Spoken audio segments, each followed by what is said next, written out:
This dispute between Japan and South Korea, yeah, according to Hoyle, it is about trade, but underlying it all is this decades-old intractable argument about Japan's behaviour during the colonial era pre-World War II.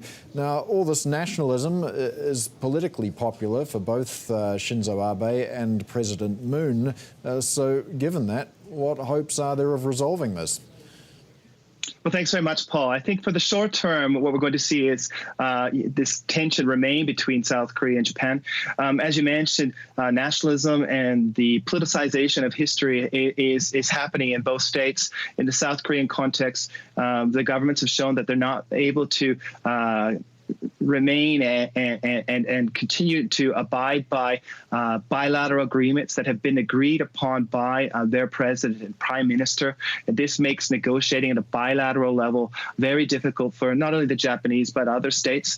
On the Japanese side, I think that there's real apology fatigue.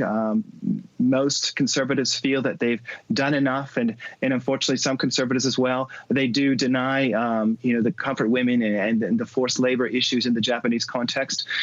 So they're looking at this issue in very different ways. But what we've seen is the Japanese use the rubric of national security to restrict the import of some very sensitive substances that are used in etching chips in South Korea, and that hits the signature industries, the signature business such as Samsung, and it hits them hard in terms of their profitability and potential to produce these products for global export. Yeah, and we already have seen numbers coming through from South Korea that support exactly what you're saying. I mean, this is trickling through to the real economy. Now, if it drags on and the supply chain becomes diversified, what's this going to mean for the long-term relationship between South Korea and Japan in terms of technology? Well, first of all, I think that if this does drag on between South Korea and Japan, what this means is that one of those important bridges between the two countries, that's that interaction of businesses.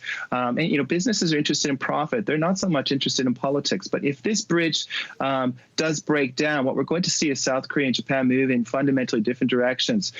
South Korea will most likely look for other supply chains to supply these substances so they can produce high-quality chips, and that means maybe to move to China, maybe look to the United States. And on the Japanese side, they may look to other markets to sell their products. And what this does in terms of the end problem is that it could result in supply chain shortening and increasing the costs of chips. And of course, when we increase the cost of chips, that goes to the businesses and they generally increase the costs of the products they're producing. So it has the fundamental consequence of actually bifurcating production networks, the supply chains, and increasing the cost for consumers. And when costs for consumers increase, what do? They stop consuming or they decrease their consumption. That's not good for economies, it's not good for employment, and it's not good for businesses.